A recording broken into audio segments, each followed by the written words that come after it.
নির্বাচনের খরচ চালাতে তমলুকের সিপিএম প্রার্থীকে 20,000 টাকা দান। অশীতিপর অবসরপ্রাপ্ত স্কুল শিক্ষকের প্রচারে বেরিয়ে এমন দানে খুশি সায়ন বন্দ্যোপাধ্যায়। সোমবার প্রচারে বেরিয়ে যে এমন ঘটনার সাক্ষী হতে হবে সায়নকে, তা তিনি কল্পনাও করতে পারেননি। সোমবার সকালে নন্দকুমার বাজারে প্রচার করবেন তমলুক কেন্দ্রের সিপিএম প্রার্থী সায়ন বন্দ্যোপাধ্যায়। গতকাল থেকে দলের নেতাকর্মীরা প্রায় জানতেন সকলেই, আর জানতেন নন্দকুমারের বাসিন্দা অশীতিপর চণ্ডীচরণ প্রামাণিক।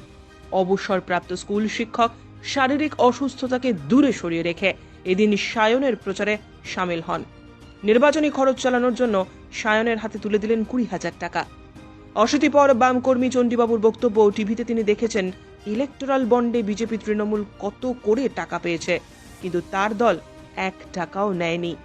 কিন্তু শিয়রে নির্বাচনের খরচ চালানোর জন্য তিনি তার পেনশন থেকে এই টাকা তুলে দিলেন। কি বলবো, আমরা তো সবথেকে অবাক হয়ে গেলাম ইলেকট্রিক বন্ডের যে ব্যাপারটা আর কি, এটা নিয়ে অনেক হইচই হচ্ছে এবং টিভিতেও আমরা সব দেখছিলাম। তাতে দেখা যাচ্ছে ইলেকট্রিক বন্ডের টাকা বিজেপি পাস বেশি টাকা নিয়েছে, তারপরে তৃণমূল কংগ্রেস নিয়েছে, কিন্তু সিপিএম একটি পয়সা হচ্ছে নেয়। সেই হিসাবে আমরা তো বেরিয়েছি, আমাদের পার্টি সর্বত্রই এরকম জনগণের কাছে যাচ্ছে, কিছু সাহায্য যা পাচ্ছেন।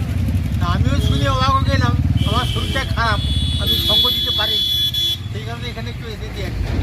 এসে যে যত সামান্য হাতে তুলে দেবো এই নির্বাচনী খরচে। কত টাকা দিল? 20,000 টাকা। স্বাভাবিকভাবে সকাল সকাল প্রচারে বেরিয়ে এই দান পেয়ে খুশি সায়ন।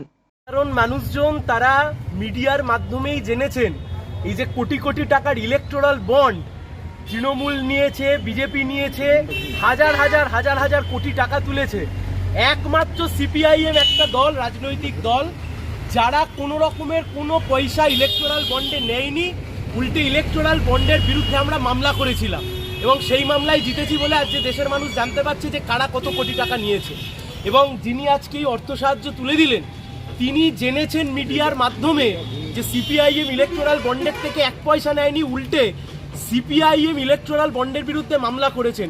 উনি ওনার সাধ্যমতো আমাদের হাতে কিছু আর্থিক সাহায্য তুলে দিলেন এবং আমরা এই আর্থিক সাহায্য নিয়েই, সাধারণ মানুষের থেকে টাকা, সেই টাকা নিয়েই মানুষ যা সাহায্য করবেন সেই টাকা নিয়েই আমরা এই ভোটে জিতবো, এই ভোটে লড়বো, এই নির্বাচনে লড়াই করবো।